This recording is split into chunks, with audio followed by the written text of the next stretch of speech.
Why do I feel like I just gave birth? I know, literally.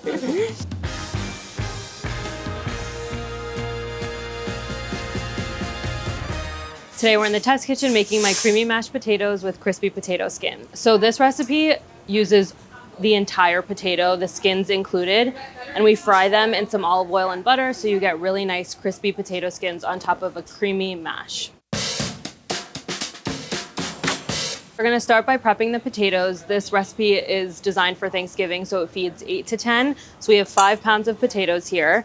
I'm using Yukon Gold because I feel like they're the right balance of starchy and waxy, and I think they're superior in terms of flavor. So I'm gonna start by peeling the potatoes. Ideally in wide strips, you're gonna make your life easier when it comes to thinly slicing the skins. So I'm just peeling all of the potato skins in really wide strips. So once you've got most of the skin off the potatoes, any like little skinny bits you can just toss just to clean up the potatoes. We're not gonna be able to use those anyway since they're gonna be really annoying to cut. I want a really creamy mash at the end, so I don't want any little bits of skin getting in there. And these kinds of peels are gonna be tough to thinly slice. The other good thing about using Yukon Golds is you don't need to like keep them in water because their starch content is lower, so they're not gonna oxidize as fast and get red. I'm gonna start by stacking some of these skins. This is the easiest way I find to do this. I like to keep it potato interior side down because I feel like it grips to the cutting board better than if I were to put it skin side down. They sort of slide around. So grab like 5, 6, as many as you can handle. Go slow if you need to. And then just thinly slice them into little matchsticks. The thicker they are, the longer they're gonna take in the oil, so the thinner, the better. And that's what we're going for. So after these sort of get fried up, they're gonna be very crispy, crunchy, similar to like potato sticks or like crispy fried shallots or onions. So I'm gonna start by cutting up the potatoes. I'm gonna cut them roughly into the same size pieces just so that they cook evenly. Quarters for the more medium-sized ones and probably into 6 pieces for the larger ones like this one. And we're gonna put them straight into a pot here. Quartering them and cutting them into smaller pieces is just gonna speed up the cook time. You could drop them in whole, it would take you a lot longer.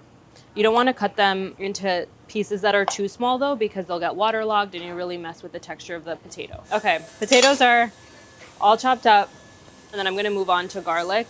I'm adding the garlic peeled straight in with the potatoes. They're gonna boil together. That's gonna take the edge off the garlic, and they're gonna get riced in with the mashed potatoes. So you're getting like bits of whole garlic, not infused garlic. There is a whole head of garlic in these mashed potatoes. We have 12 cloves of garlic going in with the potatoes. I'm gonna cover the potatoes with cold water. Starting the potatoes in cold water is gonna help them cook more evenly. So now we're gonna generously salt the potatoes and garlic. This is our chance to season the potatoes from the inside. So we're gonna do it, do more than what you think. They can take it, and we're gonna spill out all this water. So don't be worried about it being too salty. So while this comes to a boil, I'm gonna get started on the crispy potato skins. So I'm gonna start the large skillet on medium heat. I'm gonna add a 1/2 cup of olive oil and a 1/2 cup of butter. We're using both oil and butter because ultimately this same fat that we're gonna fry the potato skins in is gonna be the fat that flavors the mashed potatoes. So none of this is gonna be going to waste, but we also want to make sure whatever fat we're gonna pour into the potatoes is super flavorful. Using butter gives us like a really nice flavor, and then but frying in butter can be a little bit tricky since the milk solids tend to brown, so we're cutting it with some oil to prevent that from happening as fast. So I'm gonna drop the potatoes in an even layer. Be careful, it might splatter up a little bit. That's just the water in the butter. You can see that they've significantly shrunk in volume. They're beginning to get really nice and golden. They're gonna need like maybe another 30 seconds or a minute, and then I'm gonna transfer them onto the paper towel lined plate. Okay, this looks good. So you can kind of see at the bottom, there's both the like browned milk solids, but there's also these like little bits of potato that are flavoring this fat that's gonna end up getting put in the mashed potatoes. Hit them with a little bit of salt so that they're like crispy and salty. Then I'm gonna go in with another batch. The second batch will cook a little bit faster, not significantly, like a minute or 2 faster. This part is pretty active. They're really nice and light, and they look super crunchy and crispy, so they look perfect. I'm gonna season that last batch that just came out with a little bit more salt, and they're ready.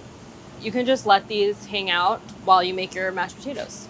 The potatoes are boiling, so we're gonna reduce the heat to medium low so that we can maintain a gentle simmer. They're gonna cook for like 20 to 30 minutes until a knife can easily be pierced in and they're nice and tender.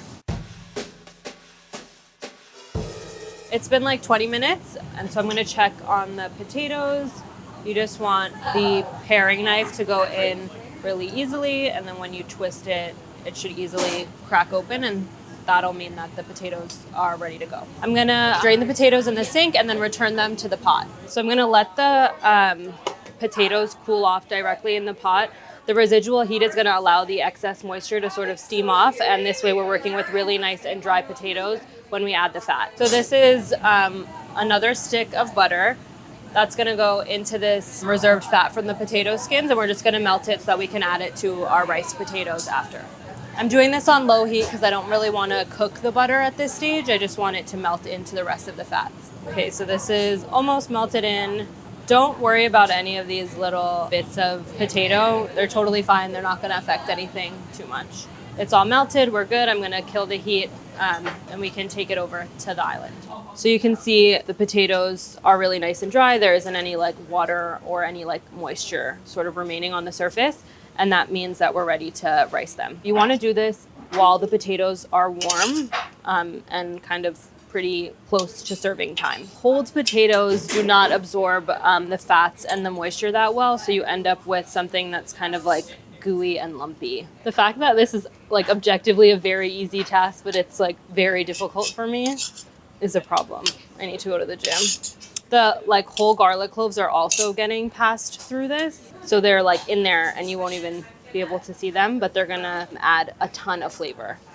Okay, I'm gonna get the last little bits off the bottom. And that's it. The hard part is over. Okay, so I'm gonna add the reserved fats plus the melted butter to the potatoes. Just gonna stir to evenly distribute the fat. And then we're gonna work the heavy cream in 3 additions. I'm using heavy cream because go big or go home. You could use whole milk. I wouldn't use anything leaner than whole milk though, because it's really gonna affect the texture and the flavor of the mashed potatoes. So you wanna mix each addition until it's fully incorporated. This way we don't end up with mashed potatoes that are too loose. I'm using warmed heavy cream because the mashed potatoes are warm, so everything's just gonna mix in a lot easier if the temperatures are the same. So that was the first addition. It's nice and incorporated, so I'm gonna go in with a second addition now. So this is what we're talking about. We're talking about creamy mashed potatoes. The texture is really light.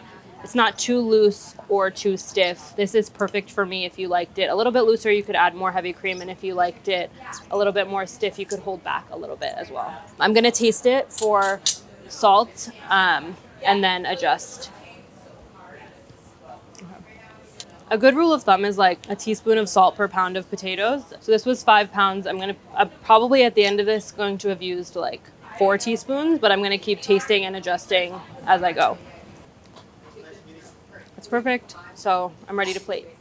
You can see how creamy these are. This is like the perfect texture for me. Okay, so I'm adding all of the mashed potatoes to the bowl, and then I'm going to just flatten it out a little bit so we have a nice surface to add the crispy potato skins. I'm gonna add a little bit of black pepper, and then just place all of those crispy potato skins right on top. Yum, that looks perfect. So that's it. These are my creamy mashed potatoes with crispy potato skins.